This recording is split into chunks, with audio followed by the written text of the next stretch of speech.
The broadcast is now starting. All attendees are in listen-only mode. So, Morne, can you hear me? Yes. Great. Good afternoon, ladies and gentlemen.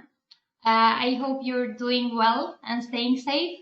It is with great pleasure that I'm here today to participate in the opening ceremony for today's webinar on leadership with the topic Connecting with Human Motivation as Essential Leadership Tool During and After the Crisis with our expert trainer, Dr. Morne Mostert. So, my name is Valbona, and I'm an international training consultant at LEORON.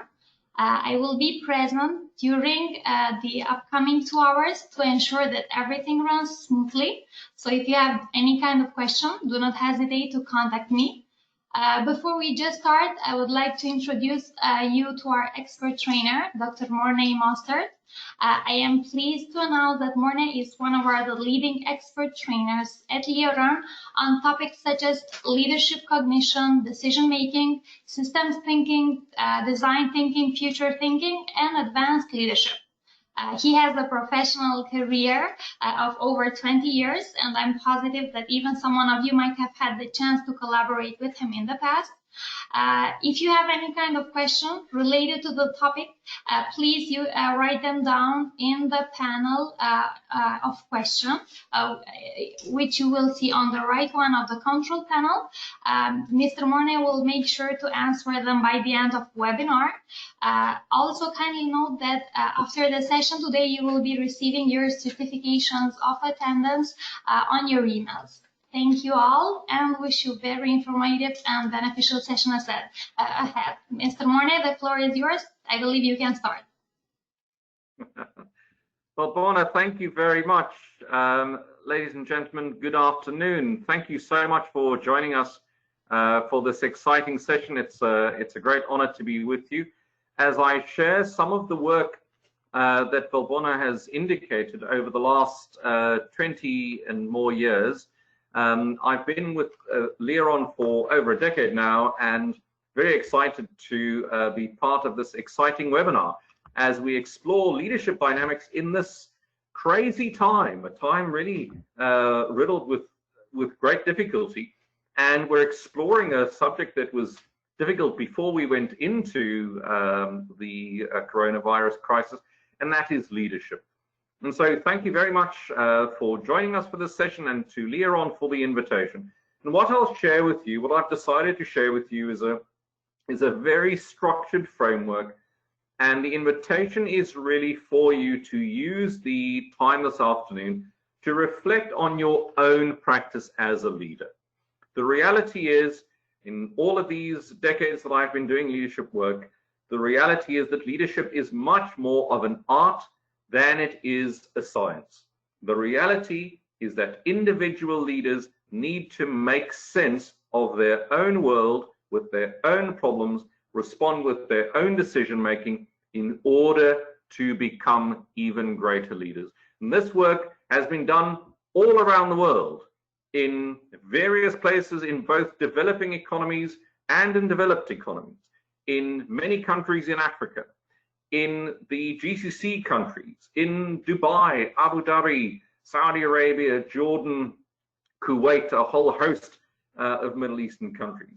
And it has also been delivered in Western Europe, in France, in Rome, in London, and a number of other countries. And so what I'll share this afternoon is the so-called 10 Ps framework, and it's really just a compilation of various leadership principles with this really very important question. Here we are, all of us, leaders, senior people, confronted with this enormous crisis. Perhaps the first time in the history of our species that we have a crisis like this. And so one of the really interesting questions is, what role could leaders play in a time of crisis? And the 10P framework that I'll share with you will remind us of the very important role that leaders have in a time like this. And the key question that we're essentially trying to answer in this afternoon session is, what the crisis has done is essentially presented us with a crisis that is almost at an existential level. And for that reason, it's really important that we start asking some really very fundamental questions. And for leaders, perhaps, one of the most fundamental questions is, what does it mean to be a human? Now, my goodness, what a great philosophical question. But why is that question so important? As I show you this image slightly adapted from the work of Leonardo da Vinci, who himself wanted to try to understand what it means to be a human. The question is important because, of course, leadership is essentially, I see here that my screen sharing has been paused. I hope that's continued. Bonnie, can you just confirm for me that my screen is visible? Yes, your screen is visible. Feel free to move the slideshow so you can move your slides. Thank you.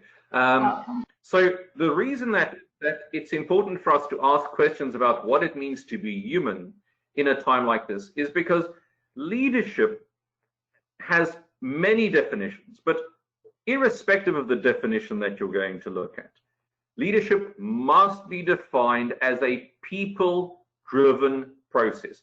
Leadership starts with an understanding of connection and influence with other humans. So unlike other subject areas that have to do with hard numbers, the science of leadership has an awful lot to do with appreciating individual human psychology and the way that leaders can connect with and influence other humans. So we're wondering in a fresh way, what does it mean to be human? Many of us have felt during this crisis that the kind of lockdown, sometimes draconian rules have made it difficult to behave the way that humans would normally behave. So one of the ways to think about this idea of what it might mean to be a human, one of those ideas is to think of how different people might define the idea of being a human. And you can see a kind of continuum there that we can use to try and understand that question. On the far left there are those who believe that humans are essentially a little bit similar to a machine. There are fundamentals to what it means to be a human. There are some things we can say with high levels of certainty. Humans have a kind of essential set of characteristics. But as we move along that continuum, there are those who say, well, you can develop an approximation of what it means to be a human. You can never quite capture it. As we move even further to the right there are those who are saying, well, the human is so complex, it's difficult really to pin it down to any characteristics. And on the very far side there are those whose leadership philosophy is informed by the idea that essentially humans behave in a typically chaotic way, and that even the very nature of identity is difficult to accept when we're trying to think about what a human is. And so what I really want you to understand about this continuum is that different leaders look at leadership in a different way. Some of them think of fundamental principles of leadership, and others accept that leadership is highly complex, almost chaotic. But in addition to that continuum, in trying to find meaning in the world of leadership, we could think about the nature of being human on two further dimensions. And those are, on the top end there, the potential that humans have to respond to even the most difficult crisis, such as the one we're facing today, and the capacity, be that emotional or intellectual, to respond to these kinds of challenges. And on the other side of that scale, you can think of what a human is by thinking about what are those irrepressible needs, urges, behaviors that as humans we simply cannot resist. And that means that you're then presented with a little bit of a complex framework like this that says, on the one hand, people believe there are fundamental principles. On the other, they believe it's essentially chaotic. On the top end, we think about humans in terms of their potential and their capacity for performance. And on the bottom level there, we're thinking about the sort of irrepressible, the sort of behaviors that will not be ignored by humans. And what that starts to sketch is a complex map of how, as leaders, we can think about where we're going to influence humans. Now, don't worry. What I've developed for you this afternoon is a step of 10 principles known as the 10P framework, only because each one of the principles starts with the letter P. The 10P framework that I'll share with you step by step by step. And the invitation to you in this free webinar offered by LEORON is simply to sit back as a leader and to reflect on your own practice, your own leadership work, and where you can perhaps take your leadership to the next level. We'll assume for the purposes of this exercise that most people who attend this webinar already have a lot of leadership experience. They've traveled, they have experience, they have done a lot of reading and education. So we're interested in what's the next level of leadership for you. And we're asking new, fresh questions because the globe is confronted by a new set of challenges. It's not a bad idea when thinking about humans and what they can achieve to look at some of the greatest minds of the previous century. And certainly, in my view, one of those great minds is that great theoretical physicist, Albert Einstein.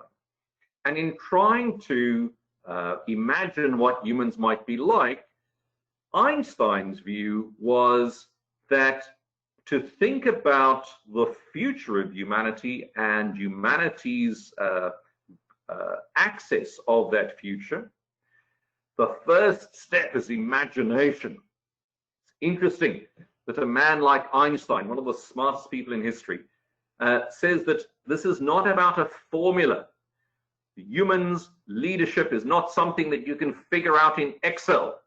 It's not something that you can map easily on a project management timeline. He says, start with imagination.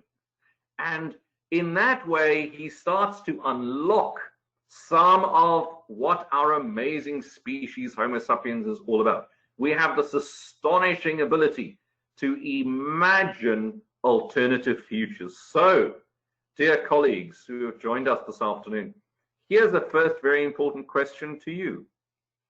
What is the future that you're imagining? Whether it is for your unit, your team, your department, your business, your society, even the globe at large.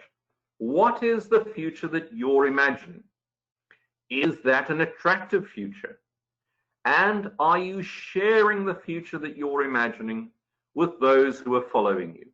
All those in your systemic network, not only your staff, but all sorts of other stakeholders like suppliers, clients, shareholders, and a whole host of others. Do you have a positive imagination for what's about to come? Or have you fallen victim to the enormous pressure that we're all facing in a very difficult time, such as we're facing now? Einstein says, imagination. Okay. I was inspired also by the views of Sheikh Mohammed bin Rashid Al Maktoum in his various works, and you'll notice that occasionally, as I share the framework with you, I will be quoting him as we go along. And here's perhaps an opening quote that's worthy of consideration. He says, "Everybody starts small. We all begin life as a single cell. Every business starts as one person with one idea. How fast you go, how far you get is in your hands." And we can paraphrase perhaps to say, also in the hands of leaders. He then goes on to say, the bigger your vision, the bigger your achievement will be. And so, in a sense, you can hear that echoes some of the sentiments of Einstein, who says, your imagination is your forecast of life's coming attractions. Will you stumble on the way? Perhaps. But we cannot let fear keep us small. We have to be brave to be big. Inspirational words indeed. And so when your stakeholders, your staff, your suppliers, your clients, your peers and colleagues look at you, is this what they're seeing from you? Are they seeing some courage? Are they seeing you crafting a new vision, whether at a business level, a team level, even at a family level? Here is some scientific evidence just to support the views we've just heard about the future. And this is from Technological Forecasting and Social Change, journal article, peer-reviewed article called Corporate Foresight and its Impact on Firm Performance, a longitudinal analysis. So I will save you having to read this, and I'll give you the short version. The short version is as you might expect. The research, which was done over several years, suggests that leaders who look at the future deliver company performance that consistently outperforms leaders that don't look at the future.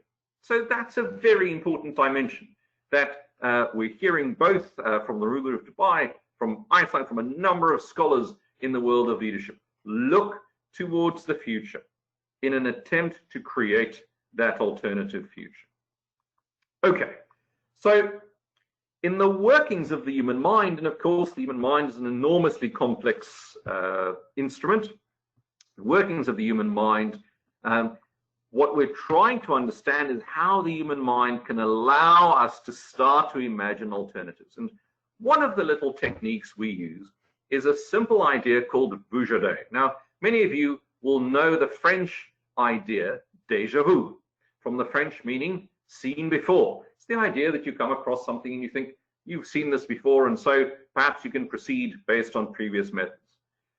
But in the kind of crisis that we're all facing today, the question is whether we can in fact proceed on the basis that we've simply seen this before. The reality is, as a species, we have never quite seen the scope of a crisis at a global level with this number of people in the history of mankind.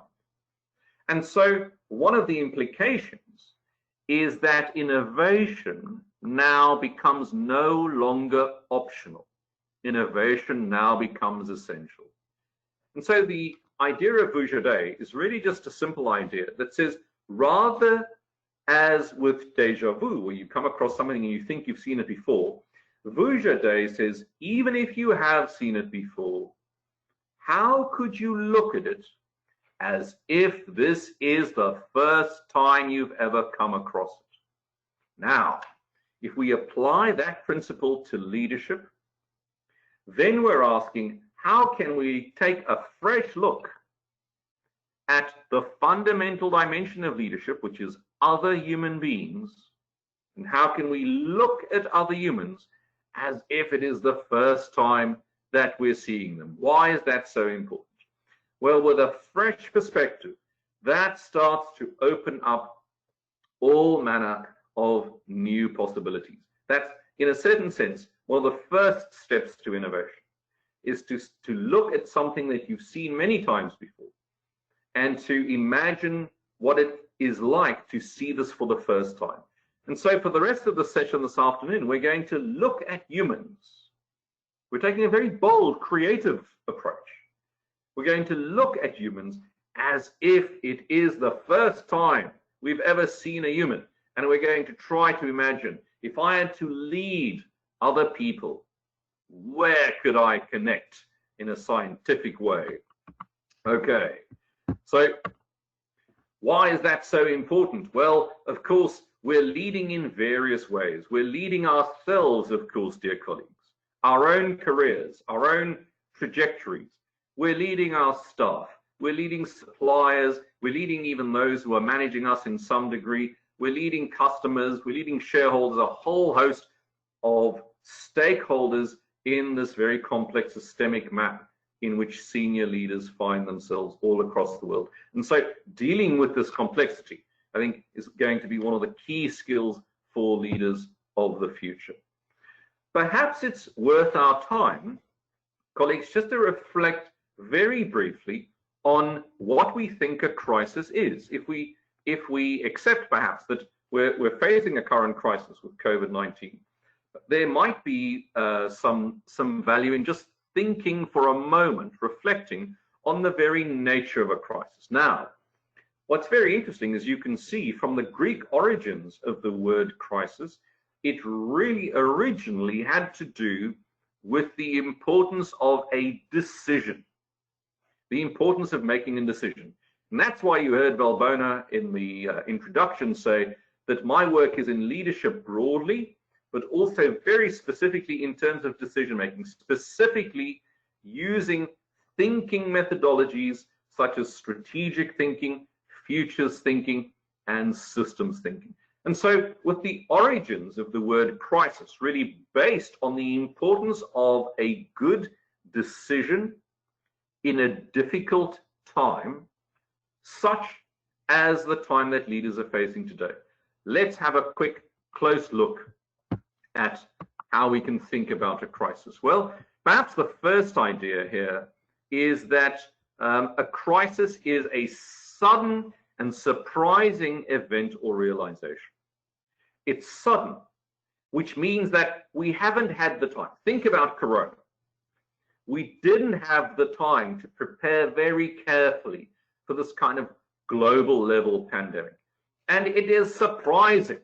In other words, we were going about our business, making our plans, doing our investments, thinking about our futures, when suddenly this enormous global threat came upon us. So those are very important dimensions of a crisis: a sudden and surprising event or a realization. Perhaps the scale of this is one of those realizations. In addition then, this sudden and surprising event or realization causes a significant disruption. For it to be a crisis, it must be significant. What do we mean by an interruption? Well, quite simply the idea that we were going along our business and we were then interrupted, confronted by this surprising event. And it's a significant interruption. And I think we're all feeling that. And that interruption disturbs the systemic balance, the sense that we had perhaps before the crisis, that even though the world was difficult and complex, there was some sense of balance here. With a significant interruption, that balance is disturbed. You can almost think about an acrobat or a gymnast walking along a beam and then experiencing a perturbation, a shove, a push, a force from the side, a surprising force from the side, and that starts to create a little bit of imbalance. And of course, that leads to instability, socially, but also very importantly, economically, even politically. And this imbalance in the system creates an enormous amount of anxiety. And as you can see from the definition, it presents an appreciable threat, a noticeable threat, some kind of danger, as so many of us have experienced, some kind of danger. So a sudden and surprising event or realization that causes a significant interruption, that disturbs the systemic balance and presents to us an appreciable threat, something that could really harm us, especially for the current future. Now, what do we mean by the current future? The current future is essentially the idea that if we keep going the way we're going now, that is the future that we will create.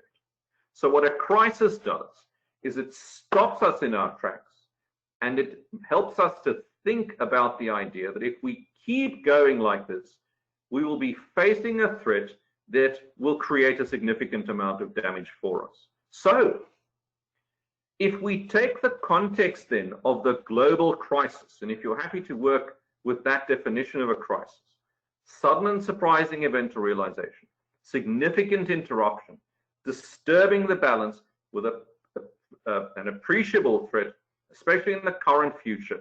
Now let's put humans into this crisis. Let's see what happens. Now let's put leaders into that crisis who have to lead the humans during time of crisis. That's what we're trying to work on this afternoon. A long introduction, I know, but perhaps worth our time exploring it. Okay.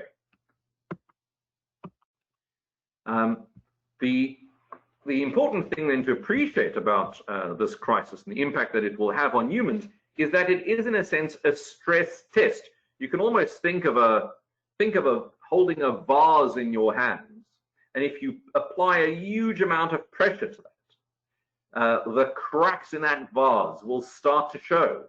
And if there were any weak points, those weak points will start to collapse.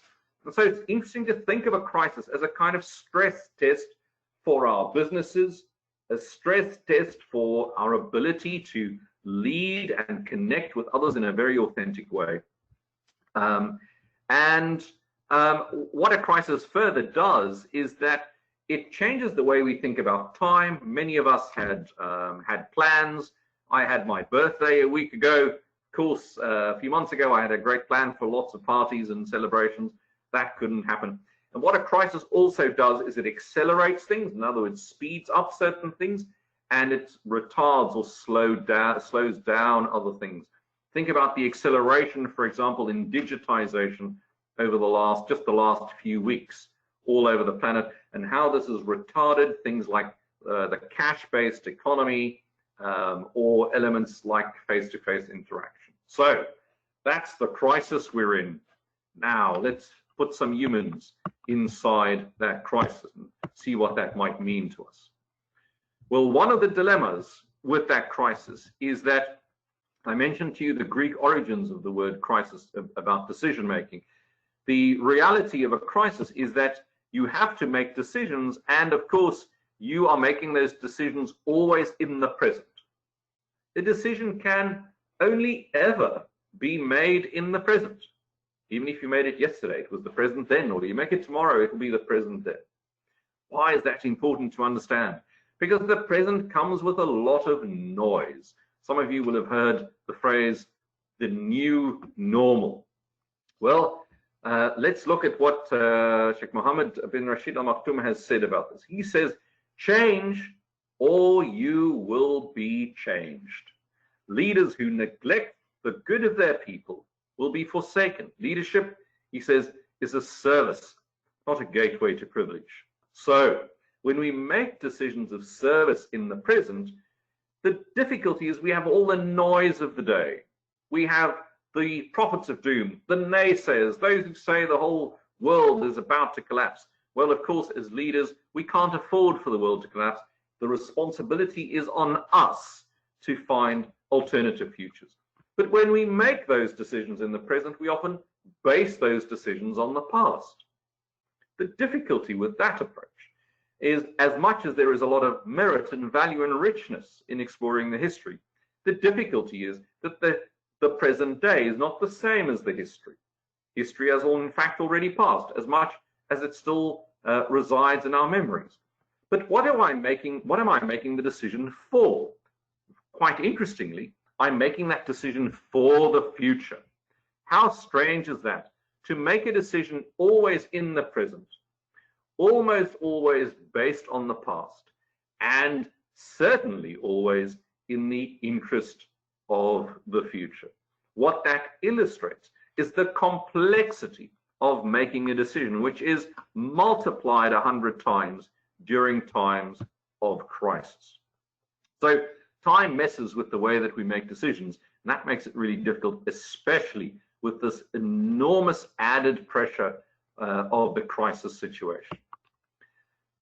So as a general rule of thumb, our advice to senior people, and most of our work is with senior people, typically in large organizations, very often global organizations, is to spend about 20% of their intellectual energy on the past. There are all sorts of lessons that can be learned, and there's a particular approach, particularly as futurists, that we take when evaluating the past. Then we say about 30% of your intellectual energy on the present. That's what's going on today. And about 50% of your intellectual energy as a senior person on the future. That is what hasn't happened yet. And typically that means what could happen and what should happen. Now, when you look at that arrangement of 20, 30, 50, what happens during a crisis?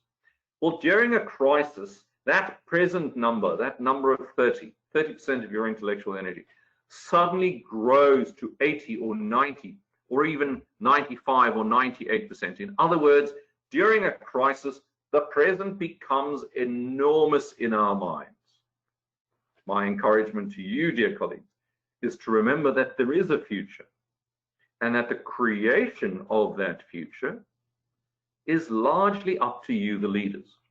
So it's really important to, we're not doing a whole program here on futures thinking or strategic foresight. We can do that on another time. But at this stage, just a very important message that the present is not exactly the same as the future. And that's something to be very careful of. We call it, in our science, status quo bias. It's the bias, the mistaken intellectual process that the present day will essentially be the same as our future, when in reality, we have so many times in our history as a species had a number of occasions where we've used the phrase, the new normal. And I'm sure some of you are already sick of hearing that phrase. The truth is, we've had that phrase a number of times, even in the last few decades, whether it's with Trump or with Brexit or with the global financial crisis or with the dot-com collapse or the dot-com boom before that, or the war in Iraq, or the fall of the Berlin Wall before that. Many times in the history of mankind, we've had a so-called new normal. And the reality is that our job as leaders is to create the future.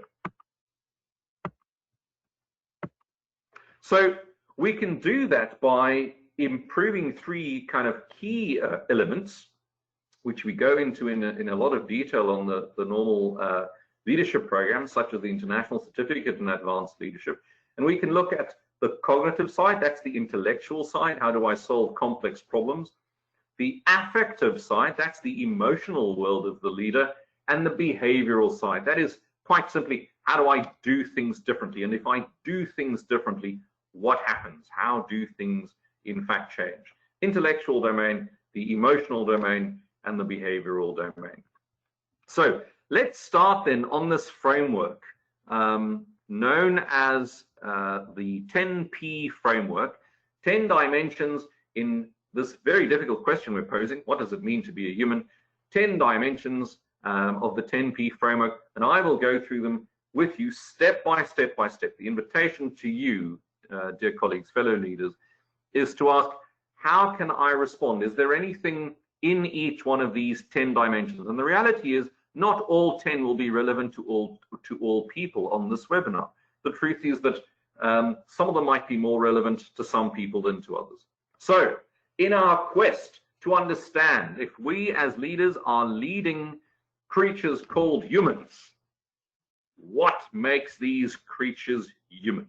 And the first thing that we can argue here, as we try to explore the nature of the human, is that humans are attracted to things that they find pleasurable, whether that's positive relationships or positive emotions or things they enjoy, and they're dispelled from things that they find painful, things they don't enjoy. It sounds extremely simple, but consider the implications for leadership. Muhammad bin Rashid Maktoum says simplicity starts in the heart, away from negativity, away from pessimism. Consider the importance of those words in a time like today, where being negative is almost the default mode for almost anybody that you speak to.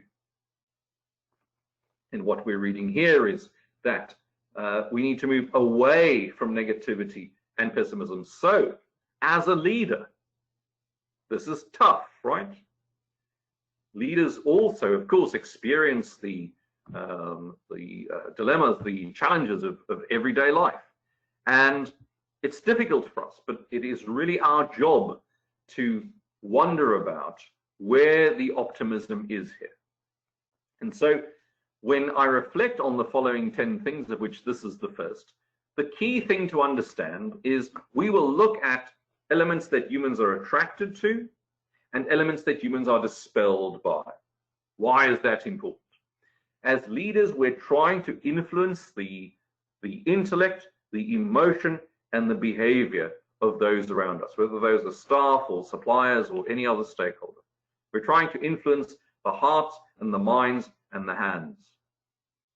In doing that, what is the science telling us? What increases the probability of persuasion and influence, and what decreases that probability? And what I've done is to look at a whole series of formal studies on issues around motivation, influence, persuasion, and change. And I've integrated these findings into the 10P framework. So, as leaders, what are we doing to give, for example, our staff hope?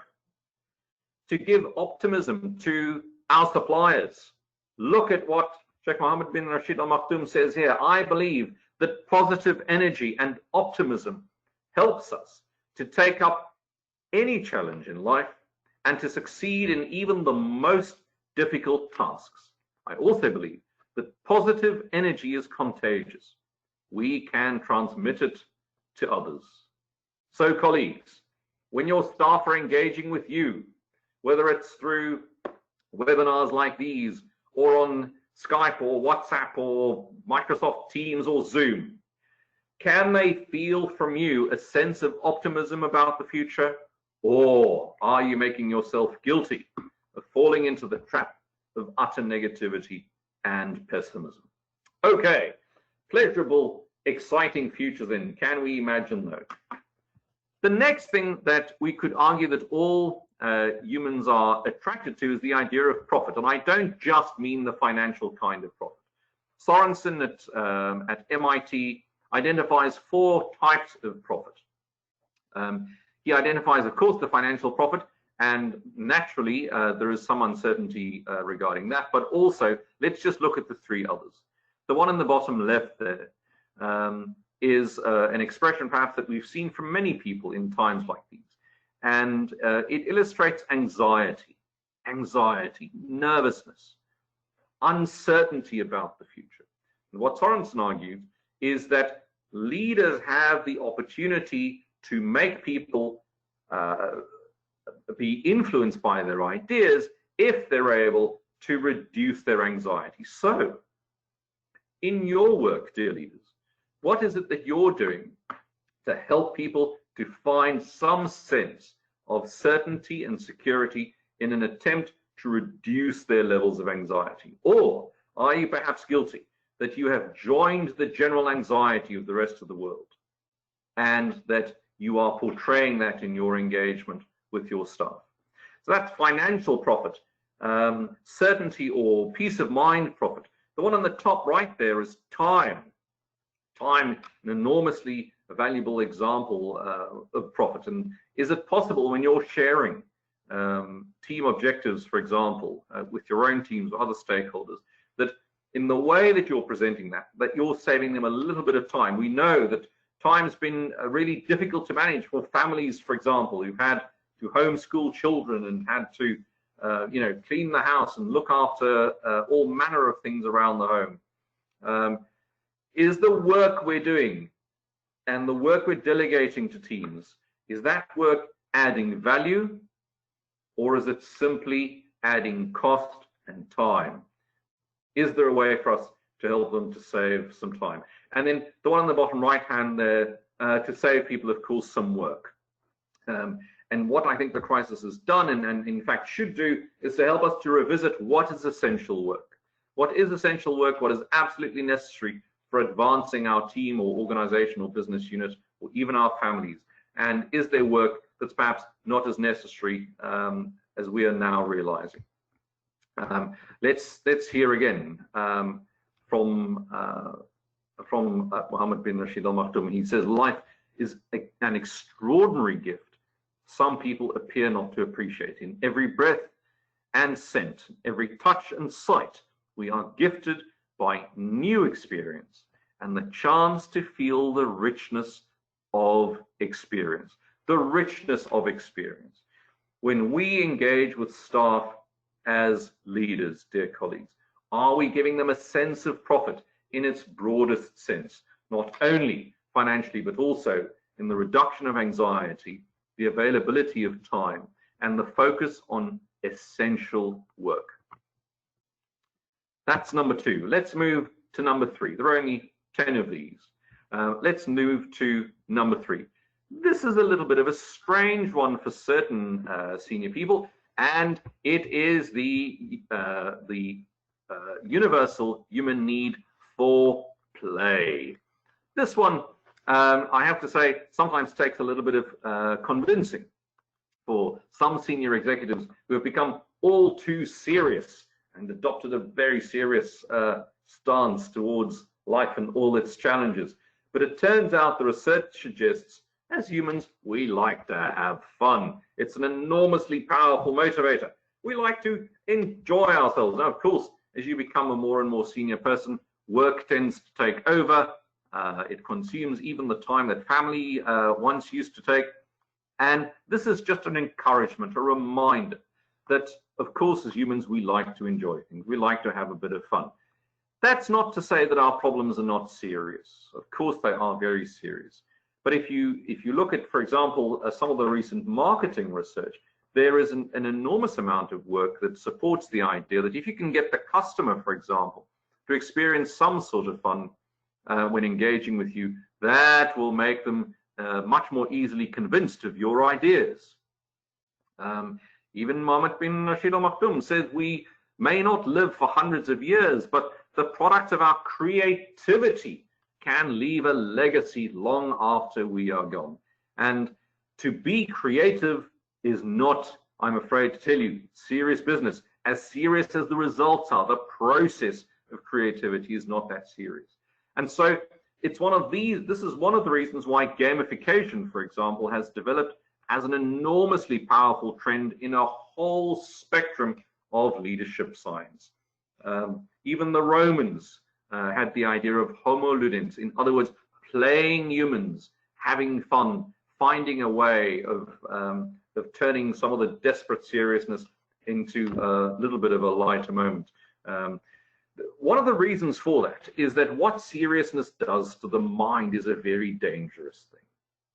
With seriousness comes not only a physical, but a mental lockdown. And with a mental lockdown, especially if you combine it with issues like anxiety, that is the worst possible mindset from which to create the innovation which we need in a time of crisis. So it's really kind of paradoxical. A crisis creates anxiety. Anxiety creates a reduction of creativity, which creates a reduction of innovation. But what do we need in a crisis? We need exactly the kind of creative intellectual capacity to produce the innovation to lead us out of the crisis in the first place. So I know it looks a little bit silly and it sounds a little bit lighthearted, but actually there's a lot of very deep science behind this idea. Let's move on to the next one here, which is poiesis, a Greek word. I'm often sort of poked fun at by some of our clients who argue that people with PhDs always want to use a Greek word somewhere in a presentation. And here it is, poiesis. It means something really very simple, and that is to make things or to structure them or to organize them. And the argument I'm giving you here, colleagues, is that this is a universal human need. It is a universal human need to work, and in its broadest definition. And that includes making things, whether those are products or services, creating things, the importance again of creativity, of organizing the world around us. And that has very close relationships with other related concepts. Concepts like learning. Humans have a very interesting lifelong relationship with learning, something that's not necessarily the case for all other creatures on Earth. Humans have a very deep-seated curiosity. In other words, something they'd like to learn something about in future, and have this amazing capacity for creative production. That is, not just doing the same thing over and over again, but also doing new things. It is true that, of course, occasionally humans get tired. And so, just like any other creature on the planet, this propensity, this proclivity for work is balanced by this need for efficiency. In other words, not to do work that doesn't necessarily add any real value. Let's hear from Mohammed bin Rashid Al Maktoum. He says, I might go easy on people who make mistakes, but never on people who make no effort. And he says the race for excellence has no finish line. So the argument here is that humans actually have the need to work. And so as leaders, are we creating the opportunity for new meaningful work during a time of crisis? Something that now requires a lot of creativity and innovation. Expecting people really to work essentially in the way they did before COVID, I think will fast become an irrational request.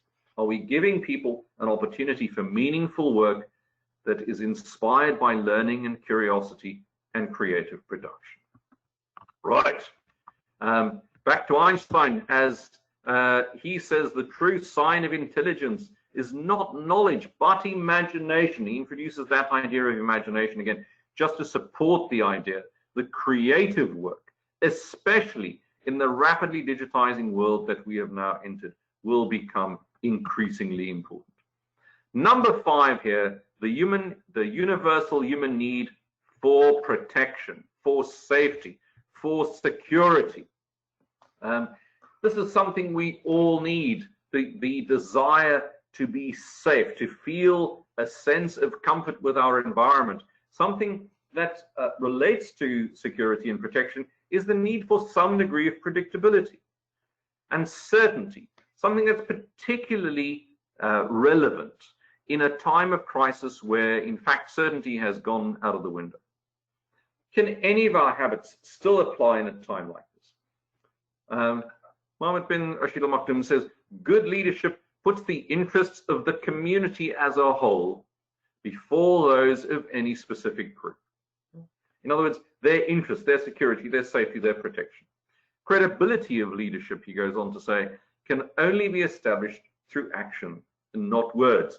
Interesting to reflect on that. He's, of course, using words, and we're quoting his words, but I think his sentiments are clear here, that that to work in the interest of the protection, the safety, security, the certainty of a broader community, not just the individual leaders' unique needs, but also the broader community, which can be anything from the broader team, the broader business unit, the broader business, indeed the broader society, or even your family.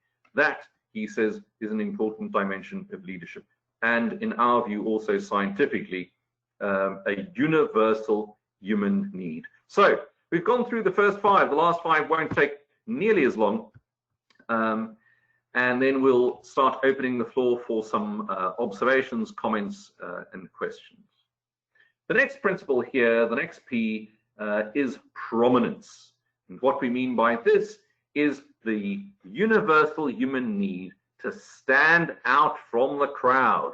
It turns out, no matter what society you're in, this is an important idea. As much as you may be enamored with the idea of a communal focus where everyone's important, it turns out it's still nevertheless important for humans to have a sense of status, a sense of standing out, a sense of significance, and a sense of recognition. Now, during lockdown, when office behavior has dramatically changed, when the crisis has really put the cat amongst the pigeons in terms of how we do our day-to-day work, are we as leaders still making a point of finding an opportunity, of making obvious the opportunities to show recognition to our staff, to not work on the basis that no news is good news, but in fact go out of our way to find instances where staff can get additional recognition,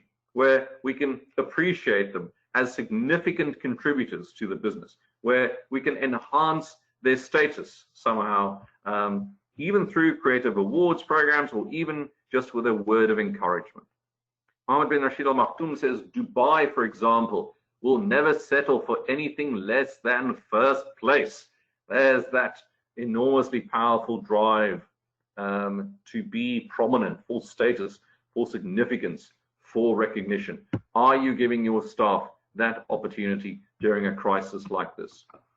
Let's move on to number 7, the universal need for power.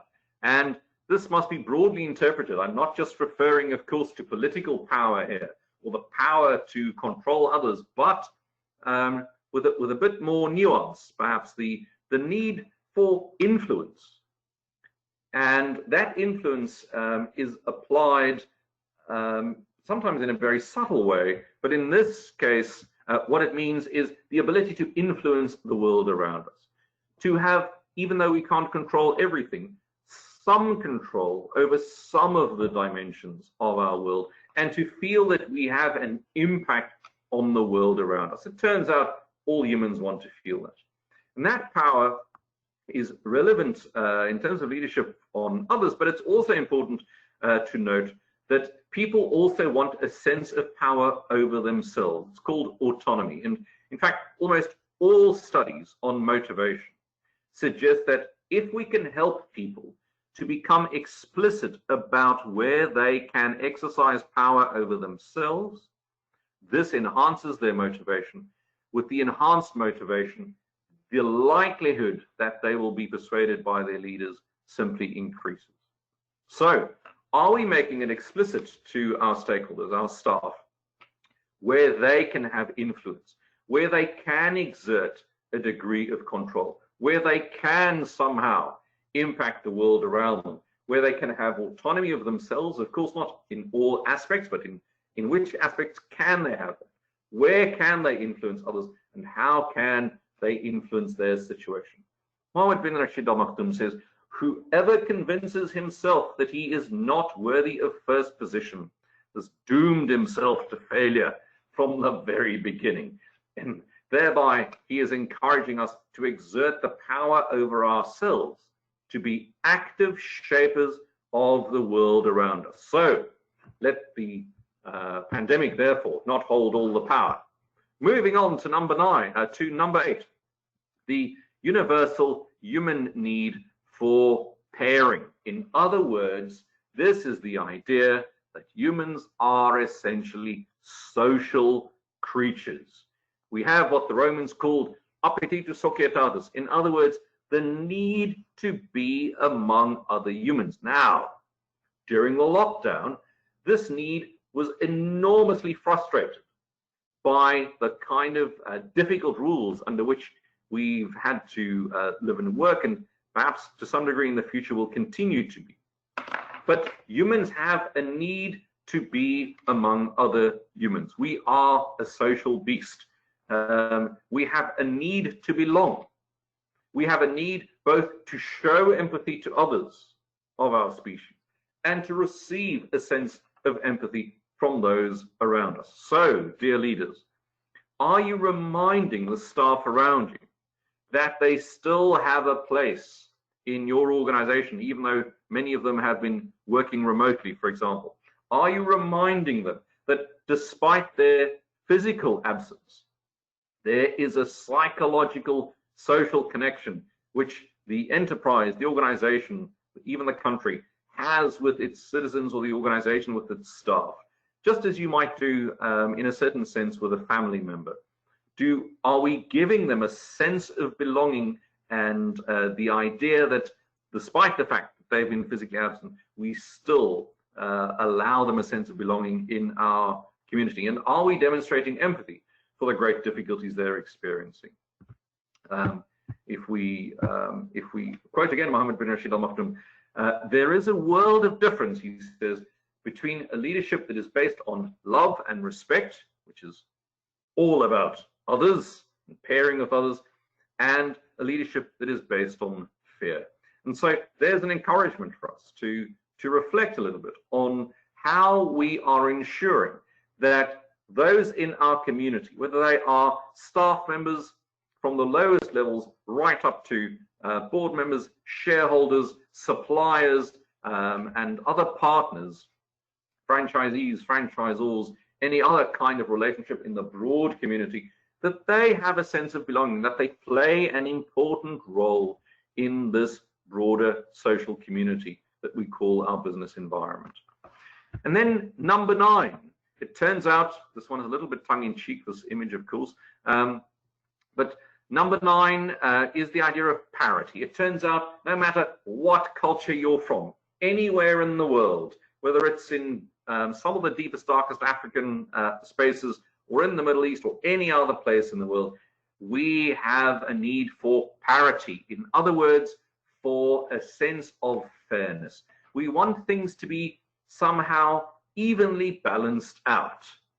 Now, during this time, many people have started asking questions about how fair it is that they will or will not be retrenched, for example, or that they'll work on short time, or that they'll be on limited salaries, for example. And I think it's important to make explicit how leadership decisions like these, which we all have to make, they're tough calls to make, but it's important to illustrate explicitly that there is in fact a parity, a fairness, a sense of equality that's built into this. And that equality extends to the fact that you know whether everyone's sharing the same level of risk, for example, or are leaders not subject to the risks that staff have to face on a day-to-day basis. What about opportunity? Does everyone have the same opportunity to be safe, to advance themselves, and so on? Will everyone pay the same cost? Will everyone get the same benefit? And so the idea of parity is just a reminder to us as leaders that a universal human need is a sense for fairness. And are we making explicit? You can hear that's a really important element in all these 10 P's that I'm sharing with you, that it's really the job of leaders to make these dimensions explicit and explain how they may play out in the world that we're leading. Mohammed bin Rashid Al Maktoum says a true leader is one who creates a favorable environment to bring out the energy and ability of his team. I'm sure also her team. A great leader creates more great leaders. There's a great example of fairness. I have an opportunity to be a leader. I will share that opportunity also with others. And a great leader, he goes on to say, does not reduce the institution to a single person. In other words, there's a sense of fairness. Not all the benefit, not all the opportunity accrues to just the leader. There's a sense of sharing and fairness and balance. And then finally, number 10, a really interesting human one, the P of philosophy. Philosophy. Aren't we fascinating creatures as humans? We're perhaps the only creature on the planet that has a sense of a lens of interpretation on the world. We have paradigms. Paradigms are essentially patterns of thought that repeat themselves again and again and again. We have views, in other words, of intangible, metaphysical things. We believe in isms. We believe in ways of living. We have a purpose, and we have a consciousness of purpose, which no other creature on the planet has. We have preoccupations, things that keep our minds busier than other things do. We have, as a creature, a need for shaping meaning. We want our work to be meaningful. We have belief systems. We have an astonishing array of choices to make, and those choices are informed, in fact, by the way that we think. We have a sense of our definition of ethics, what is right and what is wrong. And we have an appreciation of aesthetics, that is, what we find pleasing, beautiful, and attractive. What an interesting creature we are as a human, to be the only one to have a sense of philosophy. Mohammed bin Rashid Al Maktoum says, it is such a beautiful life, but many people spend it worrying, burdened, and frowning. And here we can see just a glimpse into his own philosophy, ripe with optimism, seeing the beauty, the aesthetics that I was referring to on the right-hand side there. So, dear colleagues, do we have a sense of the philosophy, the paradigms and purpose of our many stakeholders, how they conceive of the world, their thought processes, their thinking modalities, and can we somehow find a way of connecting with those? And so, if we were spending a lot of time on something like a full-time program, we can start to ask a whole series of questions, colleagues. Much of the leadership journey starts with the asking of appropriate questions, questions that prompt us, that stimulate us in the right direction. We could wonder about, for example, whether we are in fact leading in the first place. Are you leading? Are you taking the lead? Are you perhaps risking abdicating that leadership and explaining your leadership away by using COVID-19? Or are you still leading? In fact, a crisis like this demands even greater leadership. We could ask furthermore, why? Why are you leading? Why is leadership something that is important to you? Has it remained important to you throughout the crisis? And why is that? And one hopes that your answer to that will be something like the kind of service that you'd like to contribute to those various stakeholders that we've mentioned before. We could ask, for example, are we clear on whom we are leading? Do we know who they are, how they think, what their needs and wants are? Do we have a sense of those various stakeholders and how we may be able to influence them? We could reflect also, especially during times of crisis, on where we are leading them to. In times of uncertainty, the answer to this can be very difficult to define. But my encouragement to you this afternoon is that this doesn't go away in a time of crisis. It actually becomes more important. Where are you leading them to? Is it towards greater certainty and success, or are they languishing in uncertainty and confusion? Do we believe as leaders, we could ask, that our staff in fact have the ability to make it out of this crisis? That they have the ability, the skills, the competence, the commitment, motivation to find their way out of the current crisis? And do we believe that they're willing to do that? We could ask, where could we connect more? How could we connect more as a follow-on? How could we connect more? Where are those opportunities for connection? And so as we reflect on our framework, we think about pleasure and pain, positive emotions, optimism. We reflect on profit, not only in terms of money, but also in terms of reducing anxiety through greater certainty, through saving time where it's possible, and through saving work that's not adding value. Can we help our staff and other stakeholders in these ways to profit? Can we reflect on play?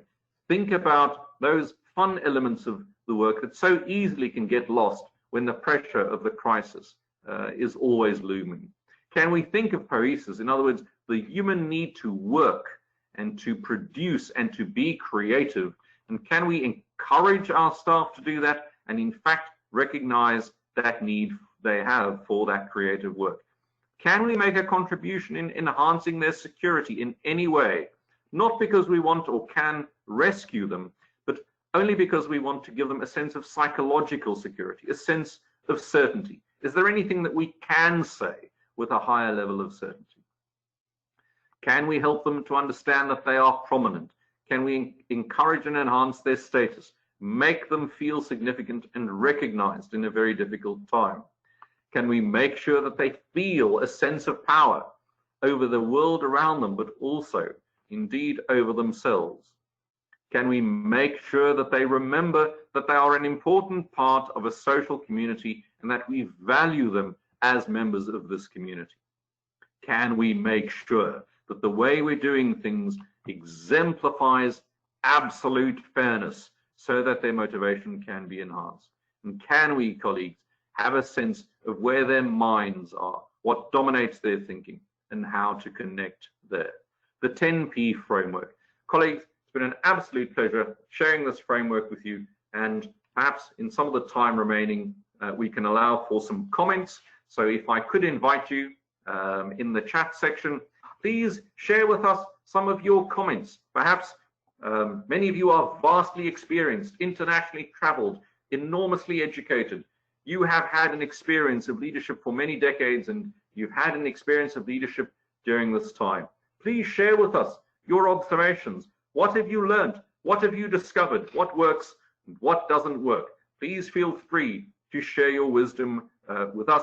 Let's see if we can engage in a bit of a conversation.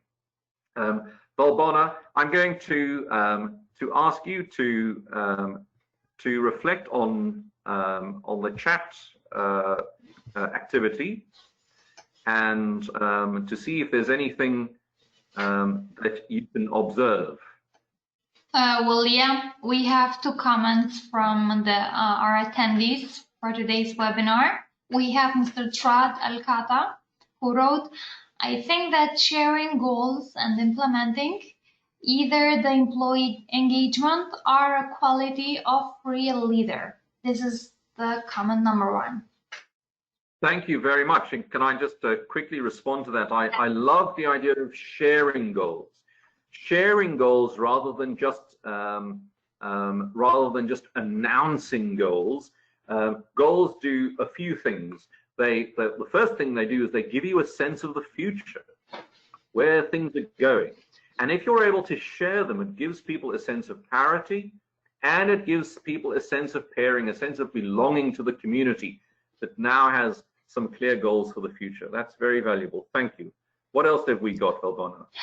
We also have one additional comment from Mr. Muhammad Al-Hunaidi. He wrote, pairing. I find some contradiction in this point. It is not a secret that many companies all over the world are terminating staff to cut down costs. How can we overcome this point? What other options do we have? That's such a fantastic question. And of course, colleagues, we only have a few minutes this afternoon, and you know that it's always true that you can spend 10 years studying leadership, and you'll still not be done. So you're absolutely right, of course, that this is just one model, doesn't take care of everything on the planet, and you're right, there are some contradictions. So I think what we're going to see, if I can just respond to that great question, I think what we're going to see is that, and we often see this in fact in times of retrenchment, that companies go through a process of carefully re-evaluating the kind of talent and attitudes that they believe will help that company to succeed and flourish into the future. Now, it's quite correct that there are some contradictions here when we think about pairing, when we think about this need to be with others. And they include a phenomenon that we refer to as survivor syndrome and the difficulty around managing survivor syndrome. Survivor syndrome is the idea that you find yourself in a crisis, and think about a tragic example would be a car accident in which you're the survivor and the others haven't survived. And the difficulty is that those who remain, in other words, those who are not retrenched, they suddenly have a few interesting experiences. Their society, their work community has now been disrupted. They have survived, and one of the interesting consequences is that very often during times of retrenchment, those who are left behind have a greater sense of anxiety. It sounds paradoxical, doesn't it? It sounds as if they should be relieved. And of course they are, especially for the financial benefits and the many other reasons we work, creative expression and so on. But they've now seen what could happen to their colleagues. And so very often they have the fear that it could happen to them also. And I think organizations with very good HR processes, very good OD processes, culture formation processes and so on, will go through a very deliberate process to help those who stay behind to have a renewed sense of purpose in the new streamlined version of the company going forward. It is, of course, the unfortunate reality. It is true that some people, many thousands of people, will be losing their jobs during this time. But what leaders will do with the people who stay behind is to form a new close-knit unit and take that unit into the kind of future that they want. Valbona, any other responses? We have one other question. We have Mr. Azarullah Mirza Muhammad. He asked, how How should the leader react to circumstances when he is restricted to follow the rules and regulations within the organization? Yes, it is a fair question, and it's something we see an awful lot. I think the first thing to understand is that if you think about the document of policies and procedures of your current organization, when was that document produced? Obviously, before we had this crisis. Now, as we move into the crisis, we have this need for protection, for certainty. And we often find certainty and protection in the rules. And yet the rules were written in a different time in the past. And so I think that, of course, we all work within systems and we have to appreciate and respect the rules. But the question is, what's the role of the leader? And I think part of the role of the leader is to help the organization to appreciate how some of those rules may have shifted and changed as a result of the crisis. Some of the rules, of course, will be still valid. But I think one of the interesting things when we look at high innovation environments is that they are always updating their rules, even without a crisis. They're always updating the rules. And that means that leaders are always coming to their peers in peer meetings and saying, look, we have this rule. I understand why it existed in a certain time.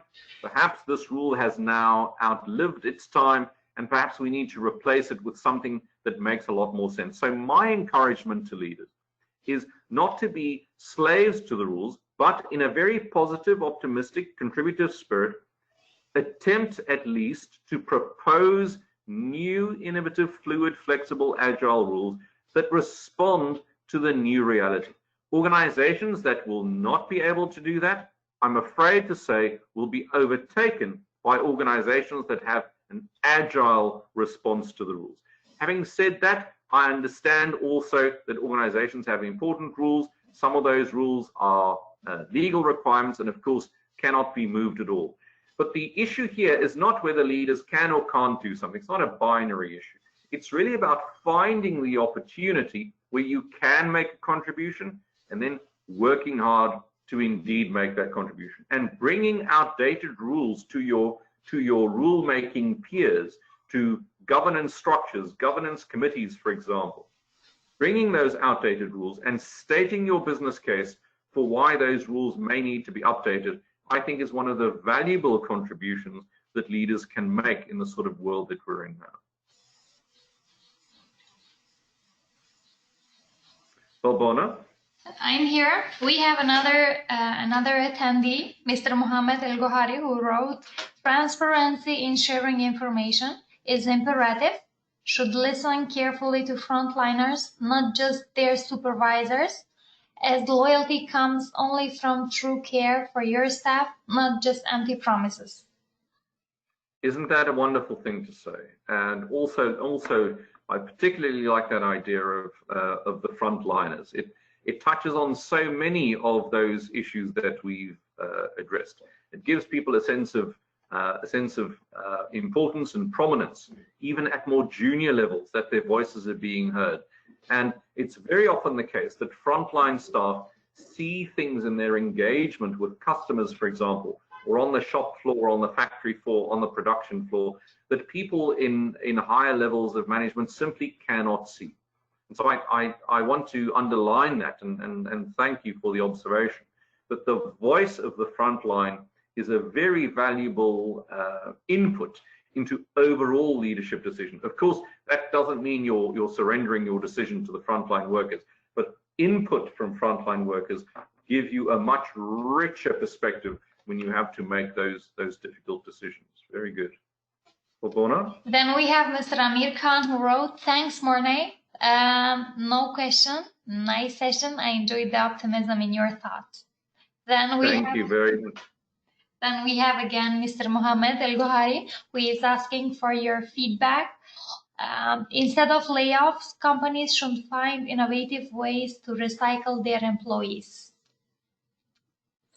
Yes, I I think that that high innovation companies will, in fact, do that.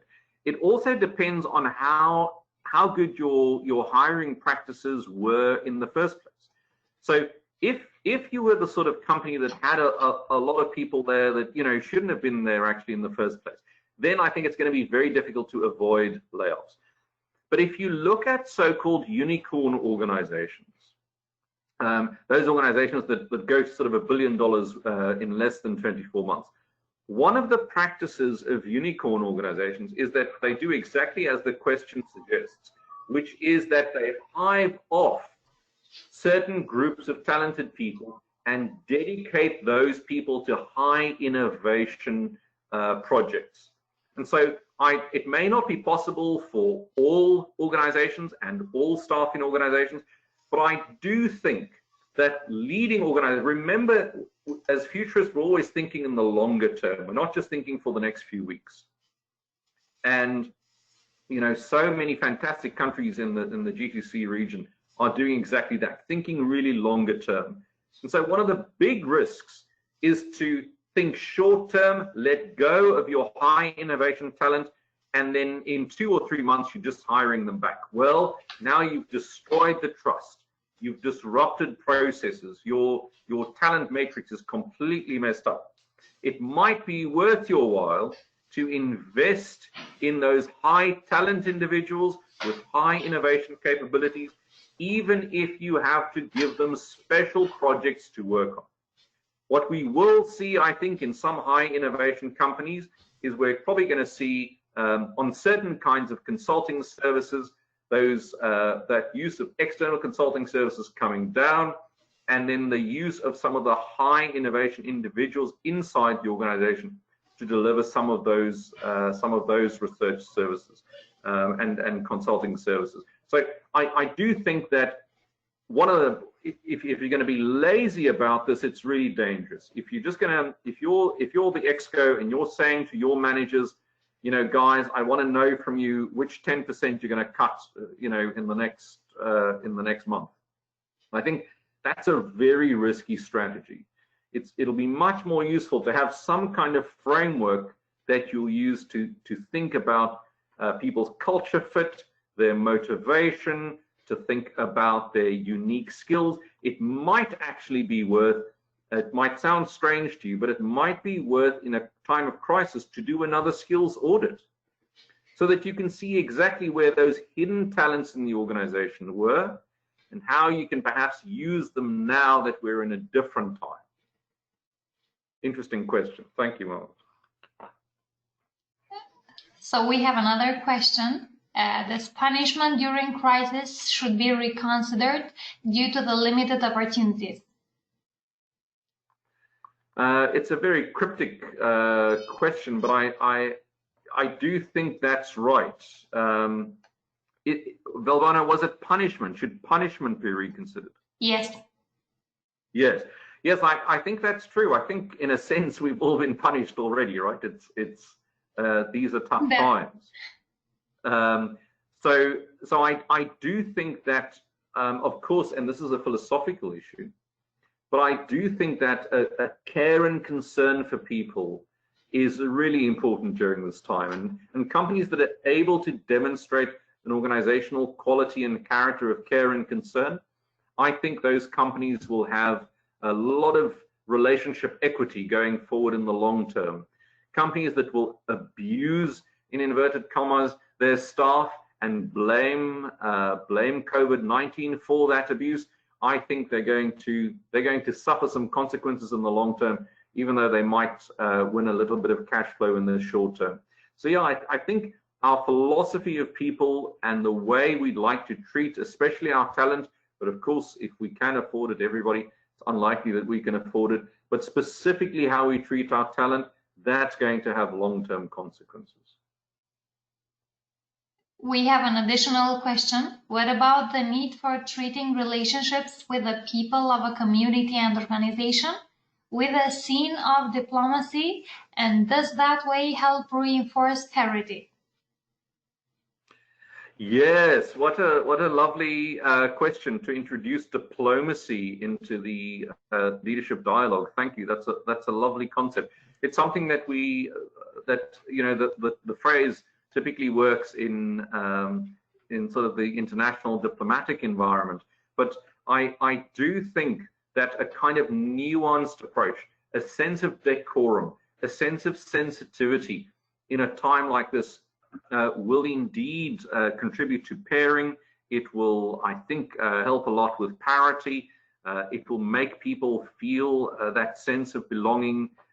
It will even make them feel more secure.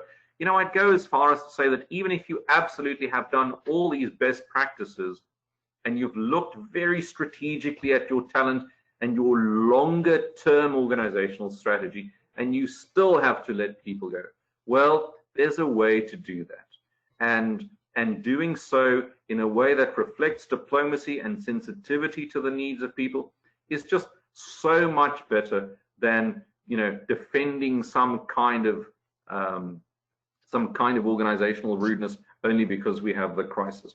People will, of course, remain human, and I think it's important to keep respecting that. We have an additional question. How can we build good work environment during this crisis? Yeah, that's another great question, and we heard the importance of creating the environment, and it's an interesting question that relates to both the role of government in creating an environment for business to flourish, but also at an organizational level, creating the environment in which people can do their optimal work. Now, I think one of the important questions here is, what do we mean by optimal work? And I think that's an important thing to define before we start thinking about the environment. In other words, what I'm trying to argue is, if you want to create an optimal environment, think about the kind of work that has to be done first. Don't just think about your own individual needs for what you think constitutes a perfect environment. So, for example, if you want if the work that you want is more innovative and creative, well, then the environment needs to allow for that kind of creativity and innovation. But certain environments are highly procedural and rule-based, and there's a very good place for those organizations also. Well, in that case, it's important that the work environment allows for highly procedural work. And so, for example, things like instructions, policies, and procedures need to be absolutely clear. So I'm answering this question about the environment by saying, start with just reflecting on the kind of work you do in your organization and the kind of environment that would best facilitate that kind of work. In a sense, and I know it's a terrible thing to say, but in a sense, you know, as strategists, we're always looking for the opportunity, even in the worst crisis. And one of the opportunities we have here as organizations is that we can, in a sense, reinvent ourselves. We're already seeing so many organizations doing that all across the world. And in that process of reinvention, that question about the work environment is just such an important one, because there will be some structural changes. There might be some people who will not be with the organization in the future. There may be some high-value clients lost. There may even be some shareholders that decide to disinvest. And so there's a real opportunity, if I may be so bold, in a time of crisis for reinvention, recreation. And in fact, if you look at crises in history, then very often, if you look at many of the very popular companies that we all know by heart today, many of those were spawned during or just after the global financial crisis, because there was just a real sense that business as usual is not going to do the trick. And we, as the old saying in politics goes, we cannot let a good crisis go to waste. In other words, we have to use the opportunity that is presented by the crisis to reinvent ourselves, to make ourselves sustainable for the longer term. We have an additional question. What can we do to ensure that we will continue to grow and develop as leaders? Yes, it's a lovely question, and it's interesting, that question, how it is focusing on the idea of growth and how that growth is not just in terms of the bottom line, but also in terms of the leaders. Again, I know it's tough, and I don't want to sound insensitive, but you know, if you're in management today, you're in a senior leadership position today, you, in a sense, you have a front view seat of one of the greatest crises in human history. And so it's really important that you don't think of this crisis as simply a temporary freeze. So it was fluid beforehand, now there's a temporary freeze, and then the world will continue afterwards. It's important that you have a learning orientation during this crisis. Have a look at what you can learn from the way that how organizations respond to times of difficulty. So the next time that you as a leader go through a difficult time, that will not be nearly as difficult as this. Maybe before the crisis, the most difficult thing you've had to deal with was, let's say, a restructure or a merger or an acquisition or some kind of, you know, technology platform change or whatever it is. Now you're dealing with this. So take what we call a meta position, a sort of a slightly removed position, and see if you can decode what's happening here. Learn about how organizations respond in times of crisis, so that the next time that you go into the crisis, you are now a considered leader with considered experience. And at that crisis, and they will come again, there will be a time again in your career as a leader where you will have to restructure and retrench and right-size and merge and acquire and change platforms and policies and procedures. That time will come. But when that time does come, let's make sure that as a leader, you have extracted every possible lesson that you could from this crisis. And then when that next crisis comes, you'll be the experienced person there, and you'll be able to really lead those less experienced than you. We have an additional question: how leaders perform their duties when management doesn't allow them to work in the right direction and are not providing support? Yes. Gosh, you know, I really think it's time that, and we've had this debate for so long now in management theory circles, around the sort of the rigors of hierarchy. I think a time of crisis is a time to come together, not to agree on everything, but to have much more frequent debate and discussion, and have much more open exchange of ideas. A time of crisis means that we have to make decisions in real time, and it means that we have to make decisions with the perspectives of everybody. We heard about frontline workers now.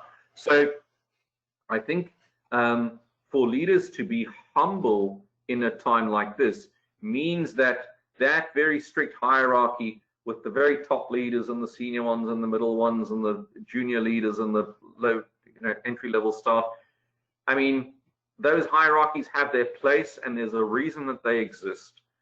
But the crisis gives us an opportunity to be a little bit more fluid there, to connect with each other a little bit more. And the risk is that the crisis has already made people uncertain and insecure. So many people feel at risk, even if no one's told them anything about their jobs being at risk. Many, and this is the reality, will have gone onto internet platforms and looked at what other jobs are available. Now, organizations that don't respect their talented managers during this time particularly run the risk of losing those talented managers to their competitors. And again, I want to encourage those with creative ideas and with innovation to, in a very humble way, submit those ideas. It requires some creativity and courage and emotional resilience. Why creativity? Because we need some new solutions to old problems. Why courage? Because it means that you come to the next meeting and you ask for a place on the agenda. And in the 6 minutes you have, you present an idea and its business case. And in addition to creativity and courage, why emotional resilience? Because the chances that your idea will be rejected are very high. But so what? You're a creative person. They don't like that idea. You'll come back the next time with another idea.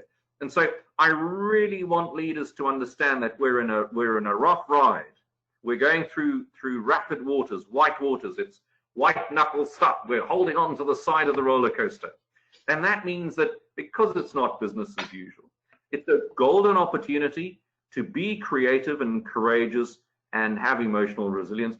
But it's also important to understand that because it's not business as usual, even good ideas won't necessarily be accepted. For that, you need resilience. You need emotional bounce back. You need to not take it so personally that every one of your suggestions will not be accepted. In fact, you should probably expect most of them not to be accepted. But for that reason, you should have your next idea already in the background. And the next question is, what are the sins that leaders could do during these uncertain times that could affect the work environment badly? And thank you, Morne, you're amazing as usual. This is the additional comment. That's very kind.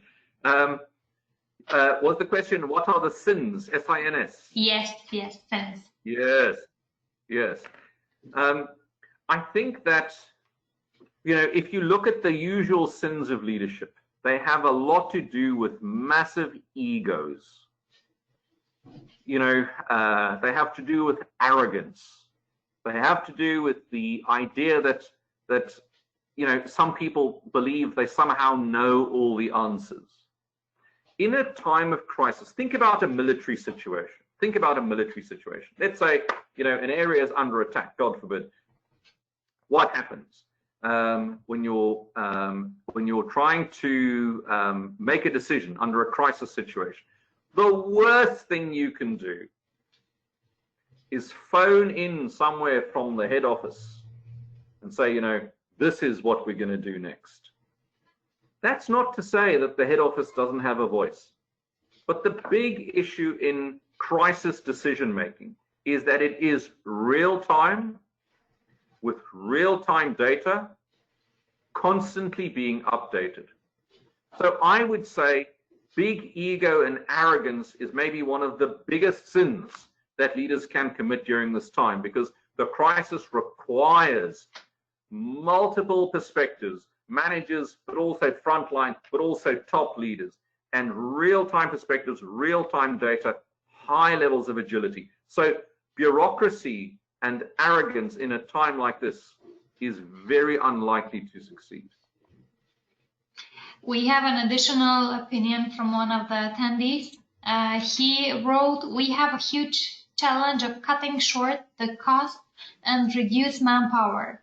Is it wise to keep the middle level managers or fire the senior manager? Because it is better to train the middle managers to act as senior manager and easier to practice faster innovation with fresh ideas, instead the primitive traditional throughout the process. Okay, so he sort of answered his own question there. I'm being a little bit silly, but it sounds like he's arguing in favor of firing the senior managers. Perhaps he's not in the firing line himself. I don't know, but let me get serious about the question. If you think about different levels of work, the key for us always is, what is the work? Start with the work. Yeah? And once you have a sense of the work, and of course that work must make sense in terms of the organizational strategy, but once you have that strategy and a sense of the work, then you can start messing with anything else, because anything else must follow that. So if you think about typical levels of work, we can think about 5 general levels. At the very basic level, what we call direct output, typically the kind of the shop front or the front level workers, direct output. Short time frames, easy to measure whether the work's been done or not, frequent metrics almost on a day-to-day basis. Did we do it or didn't we do it? And next level up is what we call diagnosis. These are guys who evaluate the quality of the first level work. How well was it done? They start looking at trends over time and so on. They start looking at broader issues, maybe looking at climate and culture and motivation. They start looking at who performs well, who doesn't, which process is working, which process doesn't. So from direct output, we move then into diagnosis. The level above that is what we call design. In other words, it's a response to the diagnosis.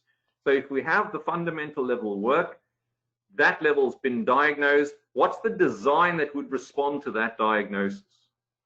One level up from that is integration. So if we have various designs in response to various diagnoses, how can we start to integrate those designs across the organization?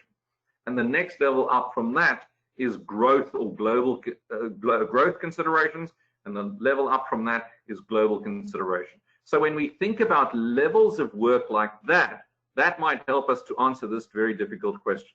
And so one of the difficulties with some senior managers, I say some senior managers, is that they have never learned to do the direct output, the diagnosis, the design, the integration, and the growth.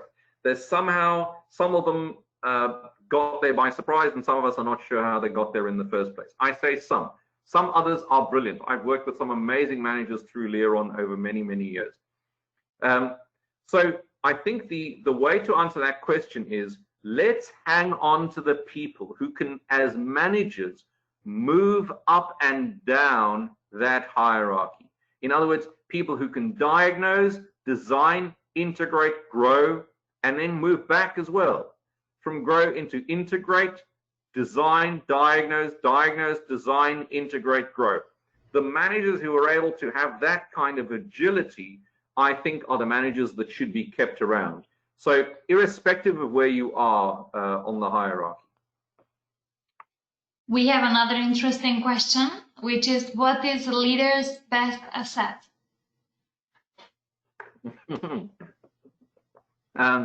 I would say in a time of crisis, the ability to learn. The ability to learn. In fact, many futurists have argued in the past that successful leaders of the future will be the ones who can, and here's a very important idea, adapt more quickly than their environments. Yeah, that's an important idea. So there are those leaders who just can't adapt, they'll fall away. There are those leaders who adapt too slowly, they might even fall away. There are those leaders who can adapt with their environment, but now as leaders, and remember, I'm a strategist, right? So my goal when I work with you is I want you to win. So what I want you to do is not only not adapt or adapt too slowly or even adapt at the pace of the environment. Leaders who can learn are the ones who can adapt faster than the environment. They can see the changes happening in the environment, and they're always curious, they're always learning. I think the ability to learn is one of the great weapons in a modern leader's armory. We have another question related to the crisis. We have, with the current situation, some leaders leave employees in the dark and there is no parity being maintained. How do you work on changing selective biases? Yeah, gosh, such a great question. I have to say I have some sympathy with certain organizations who are in such a deep crisis that they just don't know what to say. So, things are in flux, shareholders are messing them around, staff are moving around, there's legal proceedings happening in the background, significant clients may be considering leaving the organization. So, I just want to say that when I give these responses, I do so really humbly with the full respect that organizations are highly complex places. I'm not trying to pretend that there are 3 easy steps you can take to achieve anything. So but I do think that what's important is that this need that people have for protection and for certainty must be somehow respected. And so what should really happen is that you should communicate ethically as clearly as you can. So what is ethically? Well, you keep confidential what has to be confidential, but what is public, let's make that obvious. Let's say, look, what we can say is that, you know, I don't know, we will, even if you can only say that we will say something in 3 weeks, then say that, because that gives people a sense that you're working on things. If you just go cold, you go dark, you go radio silence, what happens in organizations then is the grapevine starts to develop. In other words, people start making up their own story of what's going on.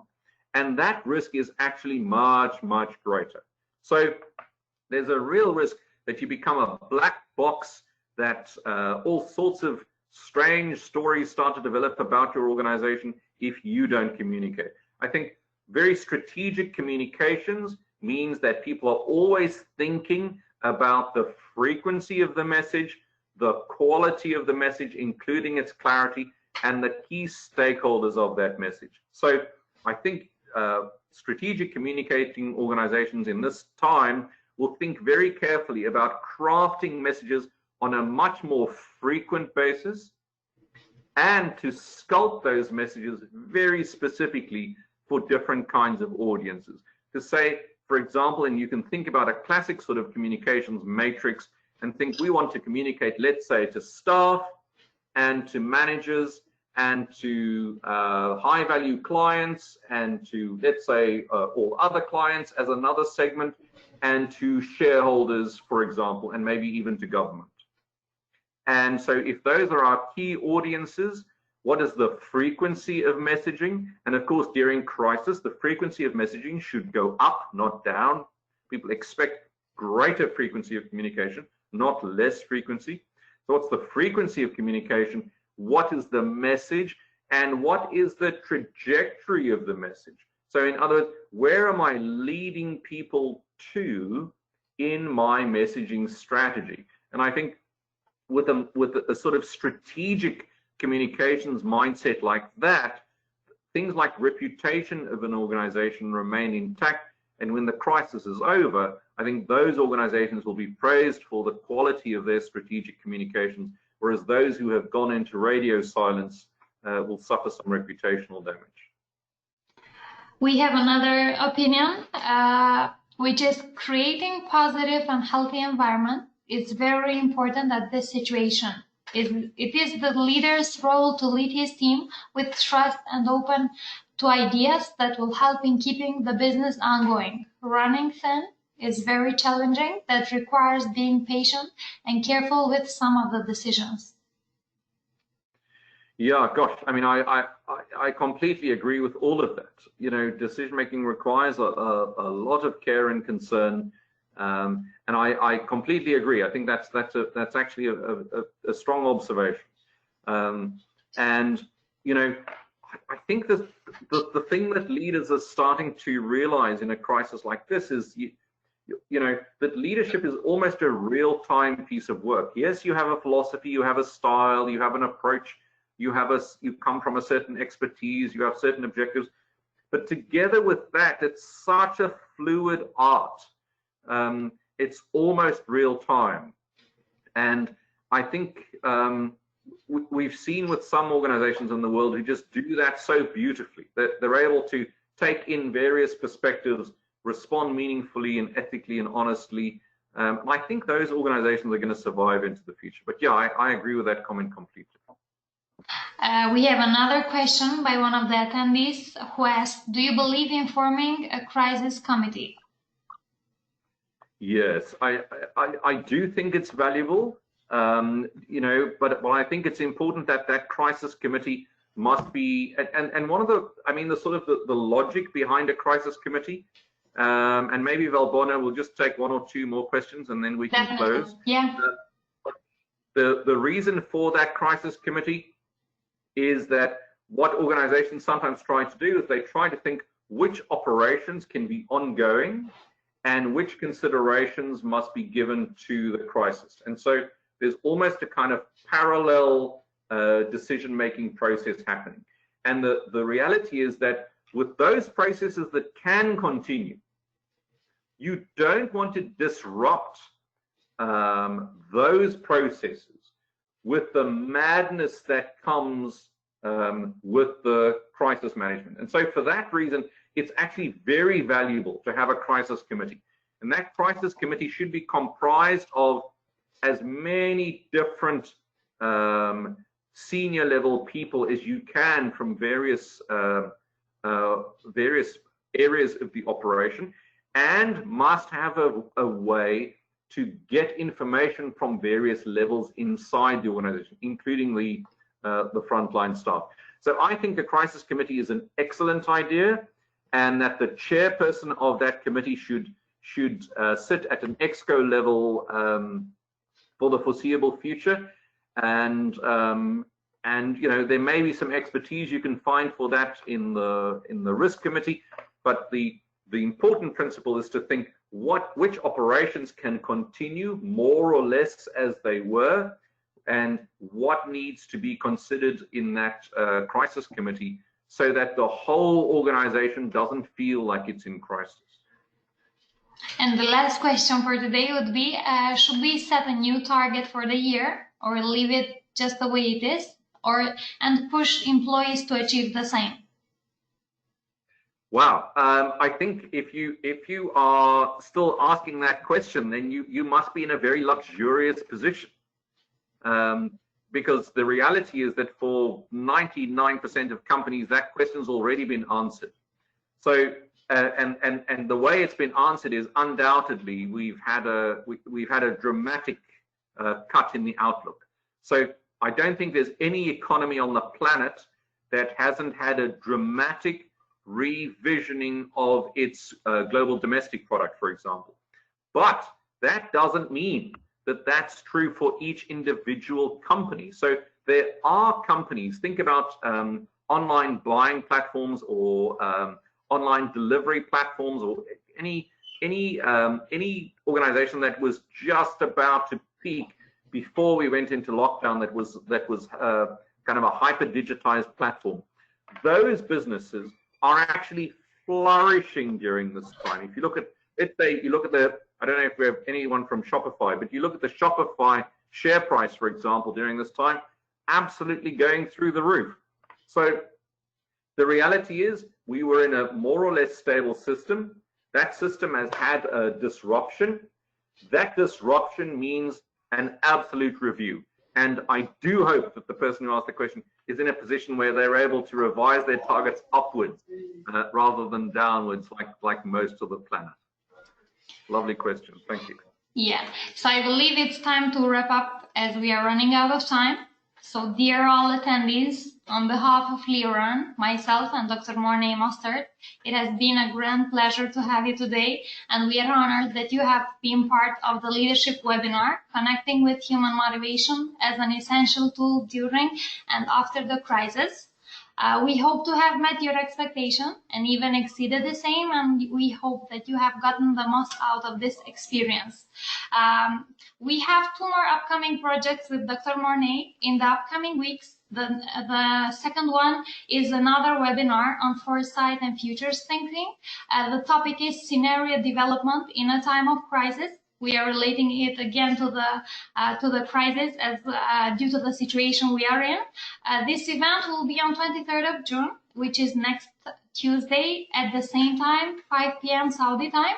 Then the other one will be another live virtual training course, which will last for 5 days. It's called Masterclass in Leadership Thinking. It will start 28th of June until 1st of July. Well, we hope that each one of you will consider joining us in this program, and it will be our pleasure having to welcome you again.